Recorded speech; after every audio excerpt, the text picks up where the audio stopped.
Good day, panelists. We are here to present our feasibility study entitled Pumpkin Muffin.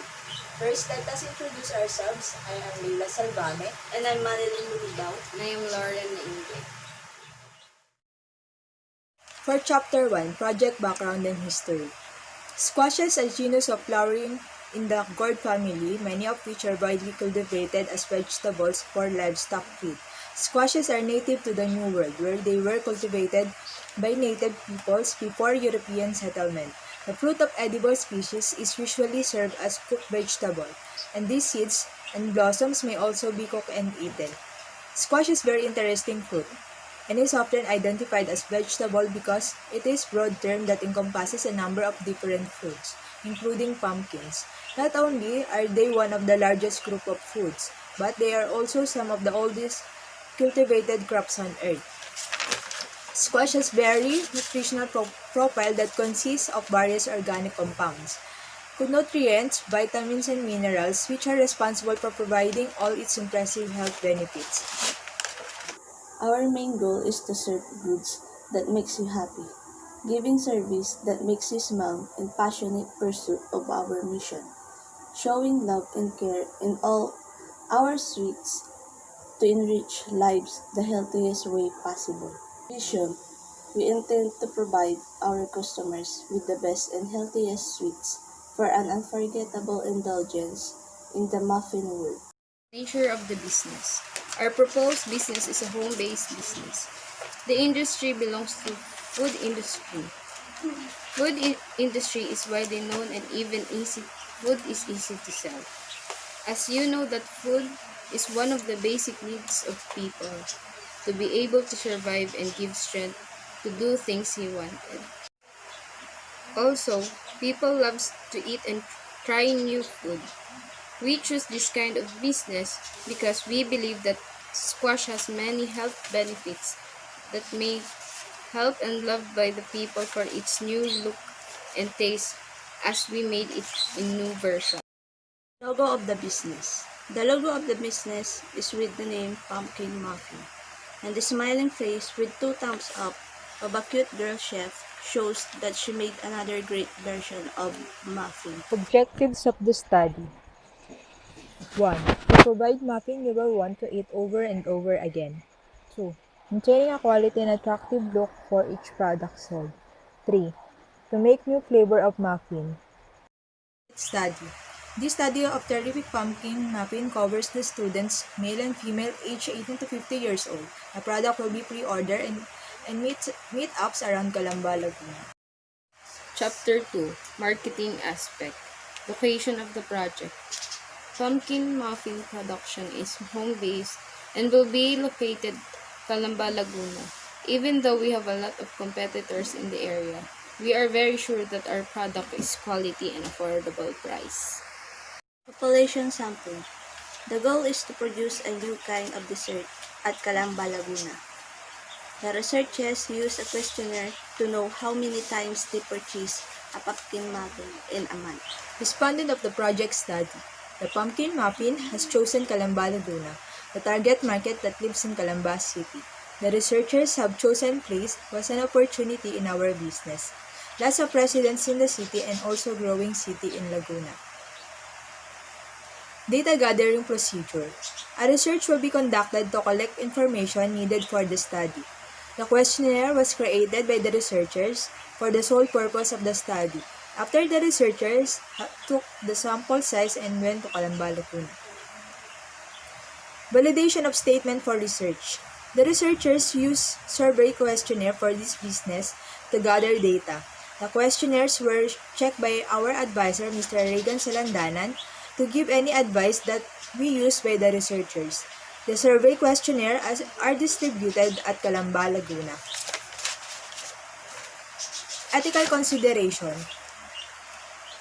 The researchers conduct a study and with the help of our advisor, we check our survey questionnaire before we conduct our survey. The questionnaire did not contain any harmful words that can offend our respondents. These are the interpretation of data and target market study.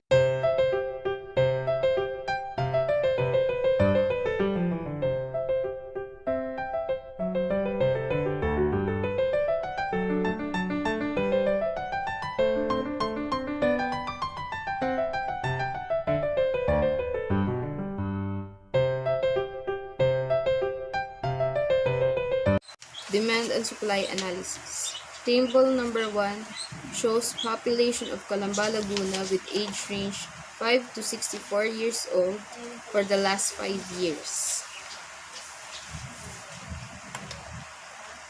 Table number 2 shows percentage of population of Calamba, Laguna whose age range 5 to 64 years old that are willing to eat pumpkin muffin for the past 5 years.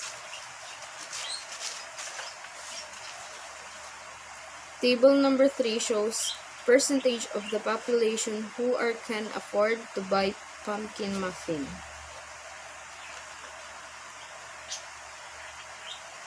Table number 4 shows demand of pumpkin muffin in Calamba, Laguna for the last 5 years.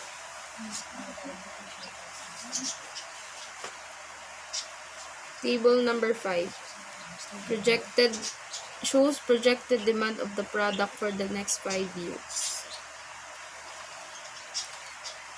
Table number 6 shows supply.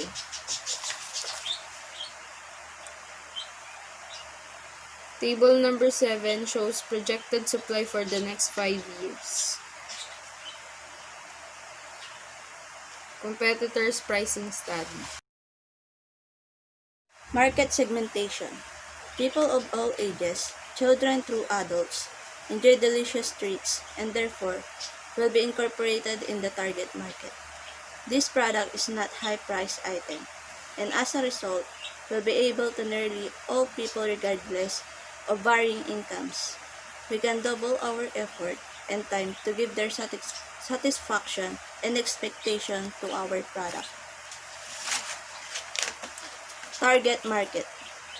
Pumpkin Muffin will serve all its customer lower, middle, and upper income by providing its products with affordable price and by rendering services that will put a smile in the faces of each customer.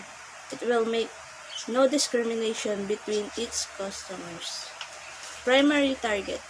The primary target of this business is the residences of Calamba, Laguna. SWOT analysis. Strength. Available in an affordable price. Available to all ages. Weaknesses. Unavailability in the market. Lack of knowledge. Opportunities. Increased population. Modern equipment. Threats. Competitor vulnerabilities. Easy to imitate. Marketing program campaign. The researchers use social media and creative design banners at different spots to promote the product. The researchers use this kind of strategy to make the product more popular and to gain more suggestion for the improvement of the product. Target market share. The researcher determined their market share that will serve as the basis of the marketing strategies of the business. It will define the extent of the market that is needed to be satisfied. Life cycle. Cupcakes last 3 days in room temperature and 7 days in fridge. Chapter 3. Technical Study. Objectives of the study. This study aimed to ascertain the sensory acceptability of using different proportions of grated squash in baking cake.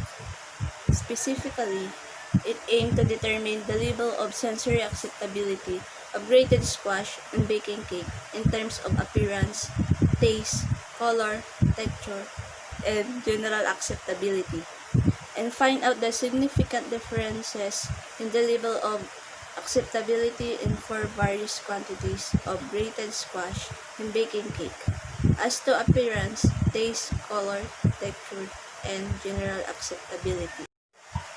Different flavors are made to suit individual tastes and nutrients are added to further enhance the nutritional value of the cake and could add up to offer benefits to the people. Like adding of squash to the cake as attempted in this study, the utilization of squash, which is readily available in and beyond the backyard to the most Filipino family homes. It could enhance the given variables of cake, like the attempt in this study, as well as good source of nourishing substances.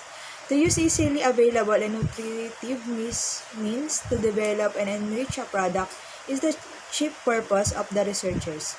Highly due to the nutritional value, affordability, availability, and benefit of squash, which is abundant in the locality this study is put for. Manufacturing process. First, wash and peel manually the fully ripe pumpkin and cut into cubes. Then, boil the squash. Mash the squash, then creaming method, then add the dry ingredients. Prepare baking pans, then preheat the oven. Put the butter in baking pans, and then put it in the oven until it baked. Remove the baked muffins in the oven, then cooling, and then for packaging.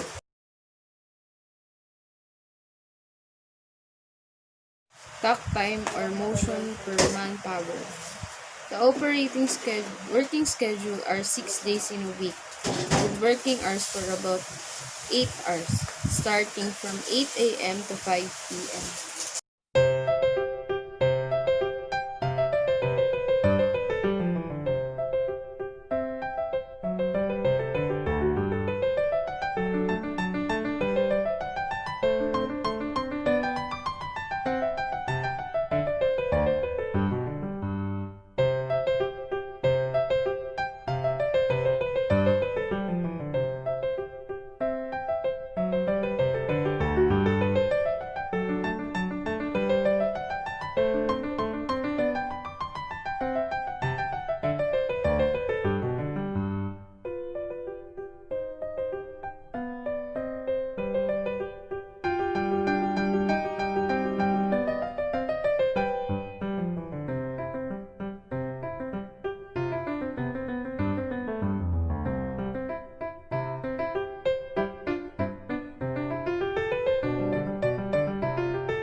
Plan layout.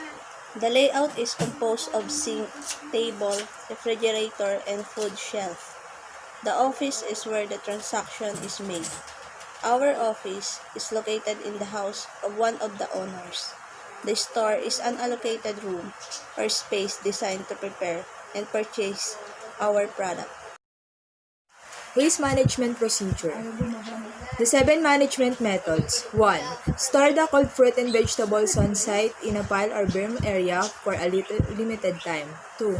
Return fruit and vegetable waste to the field on which it was grown. 3. Feed fruit and vegetable waste to livestock. 4. Give the fruit and vegetable culls to local food banks. 5. Compose fruit and vegetable culls. 6. Process fruit and vegetable culls to separate juice from pulp. 7. Dispose of fruit and vegetable waste in a local subtitle D landfill. Direct labor requirement. Manpower is the backbone of every business. It requires to treat workers fairly, provide them with benefits and a safe workplace for them to work effectively and efficiently. It requires workers to commit in full time for the operation to work and reach the company's goal. These are the following manpower to do the operations. Food sanitation process. Quality control is therefore the process of ensuring that products or services required are received as prescribed in a timely, cost-effective, and efficient manufacturing through the application of well-established systems and procedures. Observing proper hand washing, ensuring that foods are kept at safe temperatures, verifying that no cross-contaminant has occurred. Storage should be maintained clean at all the time. The packaging must be stored in a clean and dry place. All ingredients must be fresh in good condition. Make sure that the working area is free from physical, biological, and chemical hazards.